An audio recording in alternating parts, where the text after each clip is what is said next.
வணக்கம் மக்களே, சற்றுமுன் கிடைத்த தகவல் ஒன்றை பார்க்க போகிறோம். கூட்டணி முடிவை எடுத்தார். மெகா கூட்டணி உருவானது, வெற்றி நிச்சயம். திடீர் தகவல். இந்த ஒரு தகவலை பற்றி தான் நாம் பார்க்க போகிறோம். தகவலை பார்ப்பதற்கு முன்னதாக நீங்கள் நம்மளுடைய சேனலுக்கு புதிய பார்வையாளர்களாக இருந்தீர்கள் என்றால் மறக்காமல் நம்மளுடைய சேனலை சப்ஸ்கிரைப் செய்து வைத்துக் கொள்ளுங்கள் மக்களே. தற்பொழுது 2026 சட்டமன்ற தேர்தல் ஒரு பக்கம் நெருங்கிக் கொண்டிருக்க ஒரு கட்சியும் கூட்டணிக்கான முடிவுகளையும் விஷயங்களையும் அவுத்து விட்டு கொண்டிருக்கிறார்கள் என்றே கூறலாம். அதில் தேமுதிக தலைமை அலுவலகத்தில் நிர்வாகிகளுடன் பிரேமலதா ஆலோசனை நடத்தி வருகின்ற நிலைமையில் அதில் பெரும்பாலானோர் 15 தொகுதிகளுக்கு மேல் கொடுக்கும் கட்சியுடன் தான் கூட்டணி சேர வேண்டும் என்றும், சிலர் அதிமுகவுடன் கூட்டணி அமைக்க வலியுறுத்தி உள்ளதாகவும் தகவல்கள் வெளியாகியிருக்கிறது. நிர்வாகிகள் கருத்துக்களை அமைதியாக கேட்டுக்கொண்டு பிரேமலதா உங்களின் விருப்பப்படி முடிவு எடுக்கப்படும் என்றும் உறுதியளித்து கொண்டிருக்கிறார்.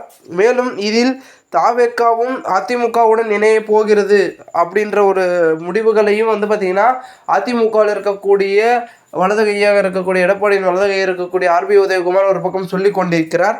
இதனால் பார்த்திங்கன்னா தாவேக்கா இணைஞ்சிச்சுன்னா தேமுதிகவும் அதில் இணையுதுன்னா கண்டிப்பாக பார்த்திங்கன்னா பெரும் விதத்தில் ஒரு மெகா கூட்டணி வெற்றி கூட்டணியாக மாறுவதற்கான வாய்ப்புகள் என்பது மிக மிக அதிகமாக இருக்கும்.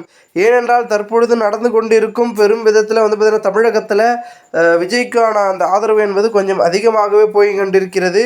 ஏனென்றால் தற்பொழுது இருக்கக்கூடிய அனைத்து விதமான இளைஞர்களின் அதிகப்படியான ஆதரவு என்பது இந்த கட்சிக்கு இருந்து கொண்டிருப்பதன் காரணமாக தற்பொழுது தாவேக்கா மற்றும் தேமுதிக அதிமுக கூட்டணி கட்சியுடன் அதாவது கூட்டாக சேர்ந்து அரசியலை சந்திக்க போகிறதா என்ற எதிர்பார்ப்பு தான் அரசியல் களத்தில் மிகவும் எதிர்பார்ப்பை கிளப்பியிருக்கிறது.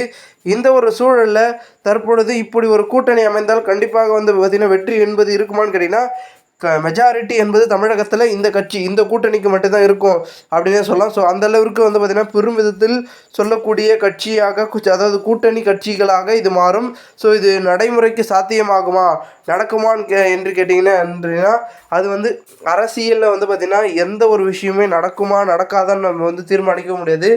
நடக்காதுன்னு சொல்கிறது நடக்கும்னு சொல்கிறது நடக்காமல் போவதற்கான வாய்ப்பும் இருக்குது. இது போன்ற நிகழ்வு நிறைய நடந்திருக்கு.